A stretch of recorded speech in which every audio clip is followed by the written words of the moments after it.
बोले भगवान महावीर स्वामी की, आचार्य कुंद कुंद स्वामी की, आचार्य गुरुवर विद्यासागर मुनि महाराज की।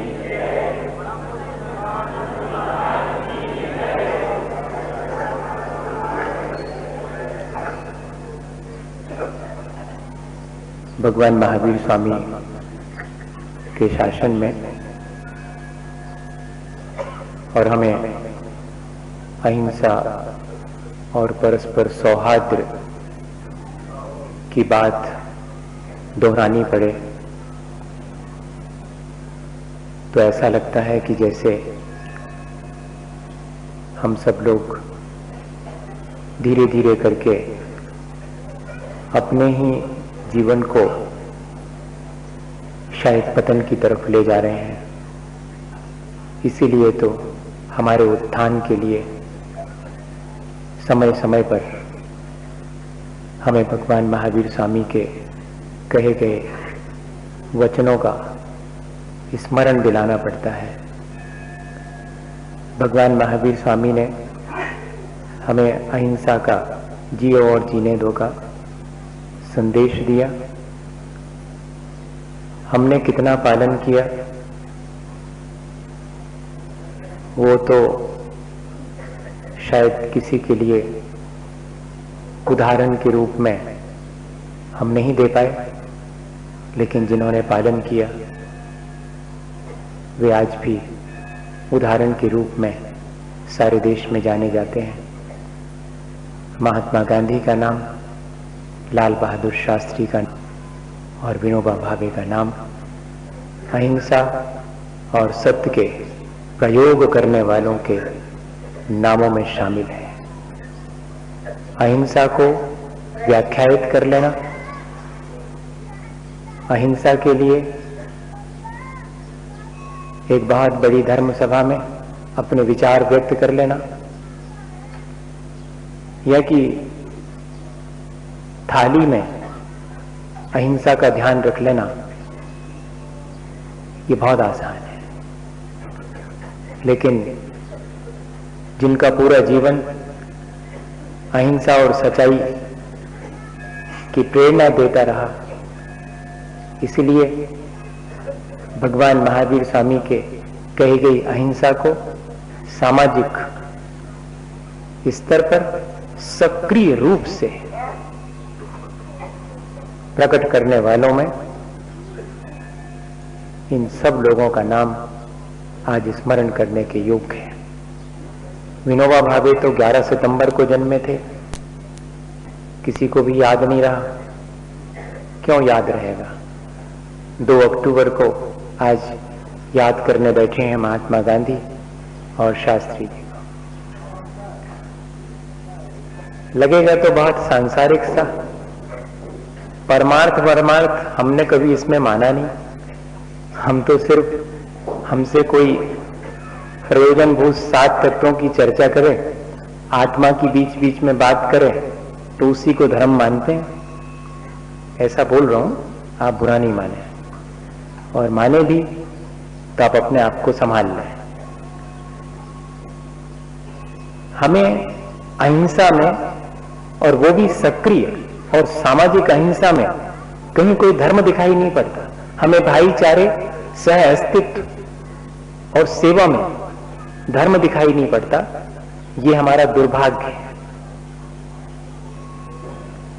इसलिए हमारा कोई उदाहरण हमारे बीच में से नहीं दिखाई पड़ता सक्रिय अहिंसा का और अहिंसा के सामाजिक स्वरूप का। अहिंसा हमारी अपनी जीवनी शक्ति है। अहिंसा सिर्फ एक सिद्धांत या विचार है, अहिंसा जीवन शैली है। भगवान महावीर स्वामी के बचपन का वर्णन करते हुए किसी कवि ने लिखा है, उनके जीवन की 2 छोटी छोटी घटनाएं घटित हुई हैं कि नहीं हुई हैं, ये शास्त्रों में ढूंढने की कोशिश मत करना। एक संवेदनशील व्यक्ति के जीवन में ये अवश्य घटित हुई होंगी, ऐसा मान करके स्वीकार कर लेना। मेरे से किस शास्त्र का हवाला पूछोगे तो दे नहीं सकूंगा कि कहां लिखी है। पर कवि ने कल्पना की है कि भगवान महावीर स्वामी की अहिंसा कितनी जीवंत थी, कितनी सक्रिय थी, उनके भीतर की संवेदनशीलता कि जब मां के साथ वे बगीचे में मां उन्हें टहलने के लिए ले जाती है तो वे बाहर ही खड़े रह जाते हैं। मां 2-4 कदम आगे बढ़ती है और पीछे मुड़ के देखती है तो वर्धमान तो वहीं बाहर खड़े हुए हैं। पूछने पर कि वर्धमान आते क्यों नहीं, देखो कितनी कोमल घास है और कितना सुंदर बगीचा है, फूल हैं, आओ तुम्हारा मन बहल जाएगा। तो वर्धमान की आंख में आंसू हैं। ये देख करके मां पीछे लौट करके आती है, उनके सिर पर हाथ फेर के कहती कि क्या हुआ, तुम्हें किसने कुछ कहा, क्या चोट लग गई क्या? बोलते हाँ मां, मेरी तो पूरी पीठ ही छिल गई। अरे तो किसने पैर रख दिया तुम्हारी पीठ पर? नहीं मां, मेरी पीठ पर किसी ने पैर नहीं रखा, लेकिन जब तुम इस कोमल सी घास को रौंदती हुई चलती हो तो मुझे लगता है कि मेरी पीठ पर तुम पैर रख रही हो। देखो मां, देखो ना, मेरी पूरी पीठ छिल गई। और मां ने जब उत्तरीय वस्त्र हटा करके देखा तो पीठ पर जगह जगह पैरों के निशान थे। ये घटना स्थूल रूप से घटित नहीं हुई है, लेकिन सूक्ष्म रूप से हम विचार करें तो जरूर से भगवान महावीर स्वामी के जीवन में घटित हुई होगी कि इतनी संवेदनशीलता कि किसी भी प्राणी को अगर जरा भी चोट पहुंची है तो मानो वो चोट हमें ही पहुंची है, किसी की क्षति हुई है तो मानो वो हमारी ही क्षति हुई है। असल में किसी को क्षति पहुंचाने और दुख पहुंचाने का जो भाव है वो हमारी ही क्षति करता है, वो हमें ही दुख में डालने का उपाय है। ये जो सामाजिक अहिंसा है वो बहुत व्यक्तिगत अहिंसा है, ये जो सामाजिक हिंसा है वो बहुत व्यक्तिगत हिंसा है। हमारे अंदर उठने वाले क्रोध, मान, माया, लोभ इत्यादि विकारी भाव हमारे ही परिणामों की हिंसा करते हैं, हमारी आह को नष्ट करते हैं। और जब जब भी हम इन परिणामों से प्रेरित होकर के बाहर के जीवन को तहस नहस करते हैं तब मानिएगा कि हम दोहरी हिंसा करते हैं, अपनी और परिवेश की। ये विचार सिर्फ विचार नहीं है, ऐसी संवेदनशीलता हमारे जीवन में आनी चाहिए। भगवान महावीर स्वामी के ही जीवन का वर्णन करते हुए एक जगह कवि लिखते हैं कि जब वे एक दिन देखते हैं कि मां दर्पण के सामने बैठी और अपना श्रृंगार कर रही है तो बाहर ही कमरे के खड़े रह जाते हैं। मां बुलाती है कि वर्धमान आओ, देखो ना मैं सुंदर लग रही हूं कि नहीं। तो वर्धमान क्या जवाब देते हैं, मरे हुए फूलों को जूड़े में लगाकर मां तुम बहुत कुरूप मालूम पड़ रही हो, सुंदर तो बिल्कुल नहीं मालूम पड़ रही। तो फिर मैं अपने को कैसे सजाऊं, ये फूलों से ही तो मेरी शोभा है, फूल देखो मेरे जूड़े पे कितने सुंदर लग रहे हैं। नहीं मां, फूल तुम्हारे जूड़े पर सुंदर नहीं लगते, वे तो अपनी डाली पर ही बहुत सुंदर लगते हैं। वहां से उन्हें हटा दिया जाए तो वे मर जाते हैं और डाली बहुत रोती है। मां, तुम्हारे ये जो फूल हैं वो सब मरे हुए फूल हैं और तुमने डाली को रुला करके अपना श्रृंगार किया है। जो किसी को मार करके जीना चाहता है एक दोनों से स्वयं भी मरना पड़ता है। ये सक्रिय अहिंसा है जो कि कदम कदम पर व्यक्ति अनुभव करता है। लेकिन हम इस अहिंसा को धीरे धीरे करके और भूलते चले जा रहे हैं। हमारी अहिंसा बहुत मौथरी हो गई, हमारी संवेदनशीलता पता नहीं कहां चली गई और हम इन छोटी छोटी चीजों का भी विचार नहीं कर पाते हैं। भले ही हम और बहुत सारी चीजें करते हों, हम अपनी थाली पर बहुत अहिंसक हों, लेकिन अपने जीवन में हम झांक करके देखें, हमारे अपने व्यापार में हम कितने अहिंसक हैं, हमारे अपने व्यवहार में हम कितने अहिंसक हैं। हम अपनी अकेली भोजन की थाली पर अहिंसक हो सकते हैं, लेकिन हमारी वाणी में, हमारे व्यवहार में और हमारे आचरण में कितनी अहिंसा आई है उसका भी हमें विचार करना चाहिए। गांधी जी ने आज के दिन उनको जो हम याद कर रहे हैं तो हमें किस तरफ इशारा किया है। उन्होंने 5 पापों को 7 तरह से डिफाइन किया कि पाप 5 हैं, लेकिन उनके रूप कितने हैं। पहले नंबर, श्रम के बिना धन संपत्ति अर्जित करना, यह पहला पाप है। बिना परिश्रम के, वेल्थ विदाउट वर्क, धन संपत्ति जो कि हम बिना परिश्रम के अर्जित करते हैं, वो एक पाप है। वो कहते हैं कि सुख सुविधा के साधन विवेक शून्य व्यक्ति के द्वारा जोड़ लिए जाने पर वह भी एक अपराध है। सुख सुविधा के साधन सबके पास हैं, लेकिन विवेक शून्य व्यक्ति के पास सुख सुविधा के साधन होंगे तो वह अपना पतन ही करेगा। इसलिए यह भी एक अपराध है।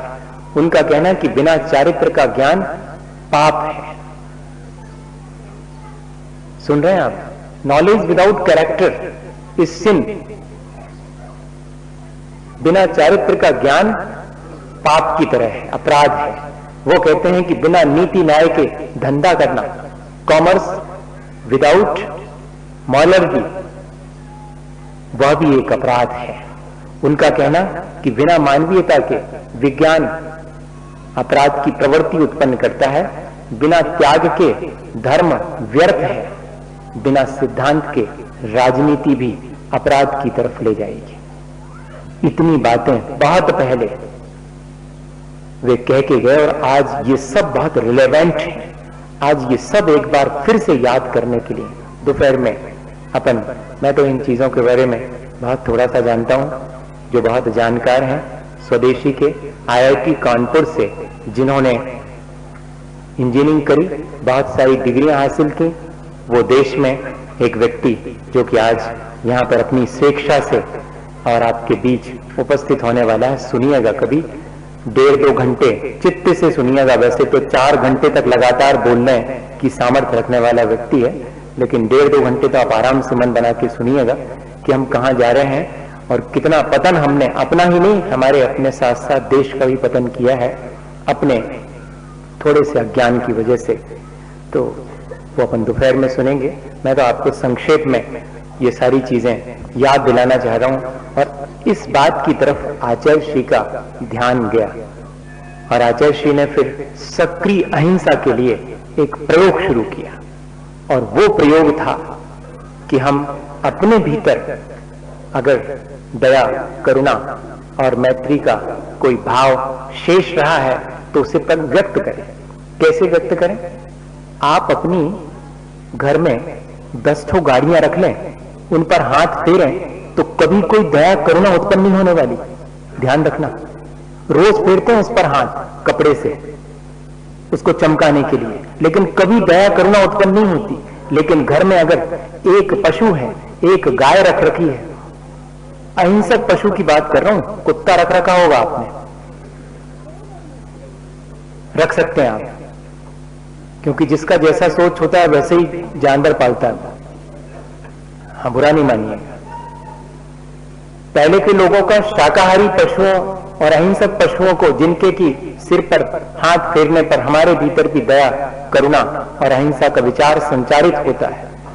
मोटर गाड़ी कितनी भी रख लीजिएगा और हिंसक पशुओं को कितना भी पाल लीजिएगा, वो संवेदनशीलता नहीं आएगी। और उसी संवेदनशीलता, दया और करुणा के लिए आचार्य महाराज ने एक प्रयोग शुरू करने के लिए समाज को प्रेरित किया कि हम कोशिश करें कि अपने घरों में और पशुओं को संरक्षण दें। जो अहिंसक पशु हैं, गाय है, जो कि हमारे घर के सदस्य की तरह हमारे घर में पहले से पलते चले आ रहे हैं, जिनके की जन्म मरण का सूतक पातक तक हमारे पुराने लोग माना करते थे।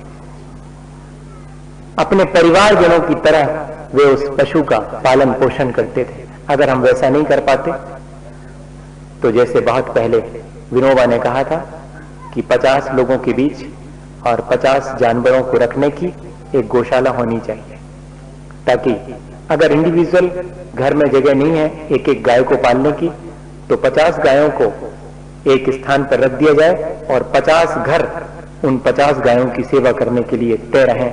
हर व्यक्ति ये मान के चले कि मेरी एक गाय वहां पर है और मुझे उसकी सेवा करनी है। ये कॉन्सेप्ट था। आचार्य महाराज ने इसी कॉन्सेप्ट को लेकर के, इसी सक्रिय अहिंसा के प्रयोग को लेकर के और जगह जगह आशीर्वाद देकर के और गौशालाओं के लिए प्रेरणा दी। और आज लगभग 30,000 पशु टोटल गौशालाएं, बहुत पहले एक डाटा हम लोगों ने कलेक्ट किया था, उसके बाद से तो फिर किया नहीं, तब उस समय से अभी तक, और जितनी गौशालाएं आचार्य महाराज के आशीर्वाद से संचालित हैं, लगभग 30,000 गोवंश उनमें और संरक्षित है। आपको ये सुनकर के आश्चर्य होगा। एक व्यक्ति भी अगर एक गाय की परवरिश पूरे जीवन करने का जिम्मा ले ले तो कहीं कोई ऐसी दिक्कत नहीं है कि हमें इन सब के लिए लोगों को कहना पड़े। आज हम इसीलिए बैठे हैं कि हमारे भीतर वो जो अहिंसा का विचार है, वो जो भगवान महावीर स्वामी का दिया हुआ अहिंसा का सिद्धांत है, वो हमारे जीवन से प्रस्फुटित हो, हमारे जीवन में वो आए। 100 रुपए बोले जा रहे थे, वो 100 रुपए महत्वपूर्ण नहीं थे। कई लोगों के मन में आ सकता है कि क्या मतलब 100 रुपए, 100 रुपए, 50 रुपए, 5 रुपए। मैं तो ये देख रहा था कि किसी ने 1 रुपए दिया है कि नहीं दिया है। 1 लाख रुपए देने वाला एक व्यक्ति नहीं चाहिए, मुझे 1 रुपए देने वाले 1 लाख लोग चाहिए। आप इस तरह के कामों के लिए तो ऐसे ही, क्योंकि वह जो 1 रुपया है वो कीमती नहीं है, उसके पीछे छिपी हुई आपके भीतर की दया, करुणा और अहिंसा की भावना है। आप ये कोशिश मत करिए कि मुझे क्या देना पड़ेगा। आपको देना है तो अपनी दया, अपना प्रेम वहां जाकर के व्यक्त करना है। गायों के सिर पर हाथ फेर करके उनके सामने, नहीं है आपके पास चारा, आप वहीं पर जो पड़ा हुआ है चारा, उसे गाय के मुंह में दे करके उसके सिर पर हाथ फेर के घर लौटिएगा। फिर उस दिन और बाकी दिनों का डिफरेंस आप मेरे से बताइएगा। अगर दोनों दिनों में कोई अंतर ना मालूम पड़े तो फिर जाना बंद कर दीजिएगा, और अगर अंतर मालूम पड़े तो रोज जाते रहिएगा। आपको अंतर मालूम पड़ेगा कि हमने आज एक बहुत अच्छा काम किया है। वो आपके भीतर दया का संचार करने वाला काम है। हमारी जो संवेदना बहुत मौथरी हो गई है, उसको शॉर्टनेस देने वाला है, उसको सक्रिय बनाने वाला है।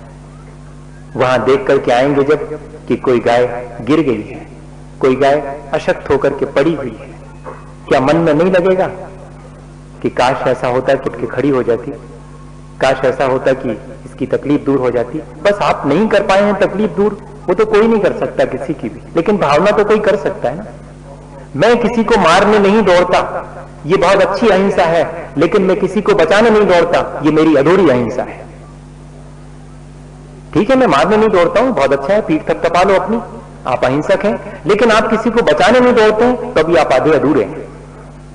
अहिंसा का पूरा रूप यह है कि हम किसी को नहीं मारते हैं, लेकिन हम उसके बचाने के लिए भी उपाय करते हैं, तो हमारी अहिंसा पूरी होती है।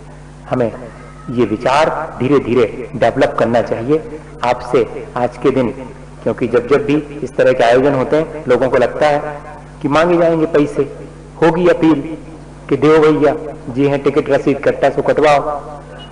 ये हमारा पैटर्न नहीं है, ये हमारा जैन संस्कृति का, भारतीय संस्कृति का पैटर्न नहीं है। हमारा तो ये कहना है आपसे कि अगर आपकी अटकी हो अपनी भाषा में, आपको धर्म कमाना हो तो अपने आप आओ, 100 दफे माथा रगड़ो, फिर देखेंगे आपसे लेना है कि नहीं लेना। हमारा सोच तो ये है। इसलिए आपसे ये मांगने के लिए यहां इकट्ठा नहीं किया आपको दयोदय पशु सेवा केंद्र के लिए कोई धनराशि। आपसे चाहिए आपका प्यार, आपसे चाहिए आपकी दया, आपकी करुणा, आपका थोड़ा सा समय, जिससे कि आप जो आपने डेवलप किया है अपने यहां पर, उसको सुचारू रूप से संचालित करने में जो लोग लगे हुए हैं, उनकी सेवा को देख सकें और उनकी सेवा से अपने जीवन में प्रेरणा ले सकें। इसके लिए हम यहां बैठे हैं। और फिर इसके बाद आपके पास क्या है वो महत्वपूर्ण नहीं है, आप क्या दे पाते हैं ये महत्वपूर्ण है। बहुत लोग हैं जिनके पास की बहुत कुछ है, लेकिन वो महत्वपूर्ण नहीं है, क्योंकि वे भी अपनी छाती पर रख करके उसे नहीं ले जा पाएंगे। महत्वपूर्ण वो है जो अपने साथ ले जा सके, और वो तब महत्वपूर्ण है ले जाना जबकि आप दे पाएंगे, जो आप दे पाएंगे वो अपने साथ ले जाएंगे। आप समय दे पाएंगे तो आपके लिए भी किसी के जीवन में समय निकलेगा।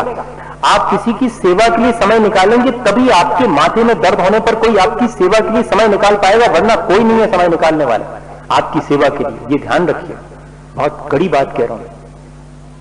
हमें आज दूसरे की सेवा के लिए वक्त ही नहीं है, दूसरे के प्राण बचाने के लिए हमारे पास मौका ही नहीं है।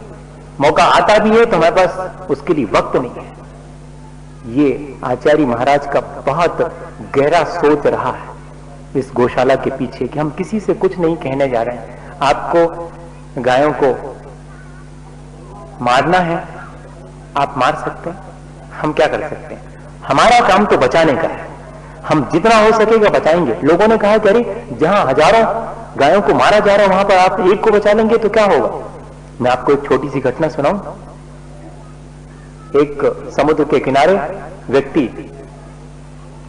क्या कर रहा है, समुद्र की लहरों में मछलियां आती हैं और वे किनारे पर फंस जाती हैं थोड़े से पानी में और तड़फड़ाती हैं।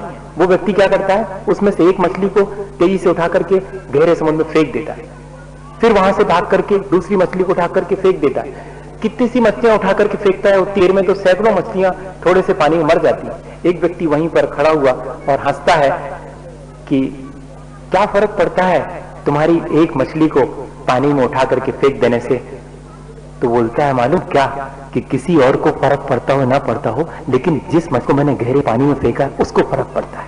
ये ध्यान रखना, सारी दुनिया को फर्क पड़ता हो या नहीं पड़ता हो, लेकिन इस एक मछली को जिसको कि मैंने गहरे पानी में फेंका है, जिसके प्राण बच गए, उसको बहुत फर्क पड़ता है। आपको फर्क पड़े या ना फर्क पड़े, आपके 10,000 आपने जो मारे हैं उससे किसी को फर्क पड़े या ना पड़े, या मेरे एक बचाने से किसी को फर्क पड़े या ना पड़े, लेकिन जिसको बचाया गया है उसको तो बहुत फर्क पड़ा है। ये महत्वपूर्ण है, ये कॉन्सेप्ट रहा, ये सोच रहा, उसके पीछे हम लोग उस चीज के साक्षी हैं। 1992 में दो चीजें एक साथ आचार्य महाराज ने मड़िया जी की छत पर बैठ करके हम लोगों के बीच में डिस्कशन की थी कि क्यों ना हम दो काम और शुरू करें। मैं दो कह रहा हूं, दो को मिला के एक कर दिया है और तीसरा एक और है। दो सेवा के काम और एक जन सेवा का काम। किस तरह से कि हम ऐसे आईएएस ऑफिसर्स बनाएं जो व्यसन मुक्त हों, ताकि वे प्रशासनिक सेवाओं में जाकर के आज की जो बढ़ रही अनैतिकता है उस पर रोक लगा सकें, जिसके लिए आईएएस कोचिंग इंस्टीट्यूट जबलपुर में 1992 में शुरू किया गया। और उसी के साथ साथ और सागर में भाग्योदय जो आचार्य महाराज का सोच था कि लोगों को कितनी दूर दूर अपने इलाज के लिए जाना पड़ता है, क्या एक ऐसा नहीं हो सकता जिसमें कि व्यक्ति वहीं पर डायग्नोस करवाए। सबसे पहले डायग्नोस के लिए भर इंस्टीट्यूट डेवलप करने का था, फिर बाद में ओटी और फिर बाद में डिस्पेंसरी और वो सारी चीजें बाद में शुरू हुई। और उसके साथ साथ पशुओं के संरक्षण के लिए भी कोई बात होनी चाहिए। ये मनुष्य के संरक्षण के लिए, देश के संरक्षण के लिए और पशुओं के संरक्षण के लिए, ये तीनों विचार आचार्य महाराज के मुझे आज भी बिल्कुल ज्यों के त्यों दिखाई पड़ रहे हैं। जब मैं कह रहा हूं कि आचार्य महाराज बैठे हुए हैं और हम सब लोग 4-5 मुनि महाराज और उनके साथ बैठे हैं, बिल्कुल ऐसे बैठे हुए हैं आचार्य जी अपने पैर में ऐसे डाले छत के ऊपर। आप सोच सकते हैं, वैसा कल्पना कर सकते हैं, वैसे ही बैठे हुए दिख रहे हैं। उस समय ये चीज डेवलप हुई थी, जब से आज तक इसको हमने, ये बात जुदी है कि उनके विचारों को हम ठीक रूप दे पाते हैं कि नहीं दे पाते, ये हमारी अपनी कमी है। पर उनके विचार तो अपने आप में बिल्कुल परफेक्ट है, उनका सोच तो बिल्कुल एकदम सही था, लेकिन हम लोग उस सोच को बहुत कम विकसित कर पाते हैं। हमारे स्वार्थ लग जाते हैं उससे, और उन स्वार्थों की वजह से कि ये कर रहे हैं करने दो इनको, ये कर रहे हैं करने दो इनको, कौन जाए उनके साथ, हमें करने के लिए दिया होता तो हम करते। ये वाला सोच जो है वो हमें एक तरफ रख देना चाहिए। अगर कोई पशु सेवा का काम कर रहा है तो वो कोई भी हो सकता है, उसमें मैं शामिल हूं। कोई समाज सेवा का काम कर रहा है वो कोई भी हो सकता है, मेरा फर्ज है कि मैं उसमें शामिल हूं। कोई देश सेवा का काम कर रहा है, गांधी जी ने ये सोचा होता कि मैं देश सेवा का काम कर रहा हूं, और लोगों ने सोचा होगा कि गांधी जी कर रहे हैं तो करने दो उनको, अकेले एक अकेले, तो हो जाता स्वतंत्र देश। अहिंसा और सत्य की दम पर जिस देश में हम स्वतंत्र देश में बैठे हैं, उसी में से धीरे धीरे अगर अहिंसा और सत्य गायब हो जाएगा तो क्या शेष रहेगा? कुछ भी नहीं शेष रहे हमें। इसलिए आज के दिन जो हम इन सब अच्छे लोगों को याद करने बैठे हैं तो उनकी अच्छाइयों को भी याद करें, और उनकी अच्छाइयों को याद करने के लिए से काम नहीं चलेगा, उनकी अच्छाइयों को अपने जीवन में लाने के लिए पुरुषार्थ करें, तो ही उनको याद करना हमारा सार्थक होगा। ये जो विचार है, चाहे वो गौशाला का हो, चाहे वो शाकाहार का विचार हो, वो इकोनॉमिकल, इकोलॉजिकल, इथिकल और इमोशनल, चारों पॉइंट ऑफ व्यू से एकदम परफेक्ट है। आज पर्यावरण कितना प्रदूषित हो रहा है, किस वजह से हो रहा है? स्लॉटर हाउस की वजह से और मांसाहारी लोगों की संख्या बढ़ने की वजह से। वैज्ञानिक का कहना है, मैं वो सारे आंकड़े तो दूं तो काफी टाइम लगेगा, आंकड़े अपन दोपहर में सुन लीजिएगा, उनके पास तो आंकड़े हैं कि एक व्यक्ति कितने कितने दिन में और कितने कितने लोगों को नष्ट कर रहा है। एक छोटी सी तितली को आपने नष्ट किया है, मानिएगा कि आपने आने वाले हजारों फूलों को नष्ट कर दिया है। मानिएगा आपने अगर एक वृक्ष को नष्ट किया है घर में फर्नीचर बनवाने के लिए लकड़ी का, तो मानिएगा कि आपने आने वाले कितने बादलों और उनसे बरसने वाले कितने पानी को नष्ट कर दिया है। क्योंकि मशीन है, मशीन पूरा लोक, उस मशीन में से एक पुर्जा बहुत छोटा सा भी अलग कर दिया जाए तो पूरी मशीन ठप हो जाती है। हम ये नहीं समझे कि हमारे यहां पर कुछ करने से सिर्फ हमारा ही भला बुरा होगा, हमारे यहां पर कुछ भी करने से हमारे पूरे परिवेश का भला बुरा होता है, क्योंकि सब एकदम इंटरलिंक्ड है, इंटरकनेक्टेड है। ऐसा विचार हमारे भीतर, ये जो परस्परता का, ये जो सह अस्तित्व का, देखो तो पशु पक्षी हमारे साथ राजी खुशी जी लेते हैं और हम उनके साथ राजी खुशी नहीं जी पाते हैं। ये जरा सा विचार करने की चीज है। तो इकोलॉजी, जो एनवायरमेंटल जो पोल्यूशन है, इकोलॉजी डिस्टर्ब हो रही है, उसके पीछे सबसे बड़ा कारण है कि निरंतर पशुओं का वध किया जा रहा है और गाय के लिए मांस को बाहर विदेशों के विदेशी लोगों के खाने के लिए, और देश में भी मांसाहार करने वालों की संख्या, आप में से भी बहुत सारे लोग बैठे होंगे जो कि डायरेक्ट तो नहीं खाते होंगे, इनडायरेक्ट खाते होंगे। पेस्ट्रीज खाते हैं, ब्रेड खाते हैं, बिस्किट्स खाते हैं, सब में पड़ा हुआ है, ध्यान रखिएगा। आप लिपस्टिक लगाते हैं, आप नेल पेंट्स लगाते हैं, मानिएगा कि आप उसी में शामिल हैं, आप उसी हिंसा में शामिल हैं। इसलिए मैंने कहा था कि अकेली थाली पर शोध करके सामग्री रख लेने अकेले से शाकाहार नहीं होगा। आपके पूरे जीवन में आप सुख सुविधा के लिए जो जो साधन उपयोग कर रहे हैं, उन सब में आप कितना कुछ हिंसा कर रहे हैं और पूरे वातावरण को प्रदूषित कर रहे हैं। और सबसे बड़ा प्रदूषण तो है मन का, वो बहुत तेजी से फैल रहा है। मन में जो दुर्भावनाएं हैं वो पूरे वातावरण को प्रदूषित कर रही हैं। और दुर्भावनाएं कैसे आती है? हमारे खान पान के बिगड़ने से, मांसाहार के वजह से। जो इनडायरेक्ट भी मांसाहार जा रहा है हमारे मन में, वो हमारे मन को कलुषित कर रहा है और पूरे वातावरण को डिस्टर्ब कर रहा है। हमारा मॉरल वैल्यूज डीके हो रहा है, नैतिक पतन हो रहा है। हमारा इकोनॉमिक क्राइसिस, जिसको आज कह रहे हैं कि बहुत मुश्किल, बहुत संघर्ष है, हमारे आर्थिक संघर्ष से गुजर रहे हैं, उसका कारण भी यही मांसाहार है और यही जो पशुओं का वध है वो कारण बन रहा है। और इतना ही नहीं, इमोशनल तो चेंजेस हो ही रहे हैं, हमारी संवेदनाएं मर रही हैं। देखिएगा सारा कुछ उसी से जुड़ा हुआ है।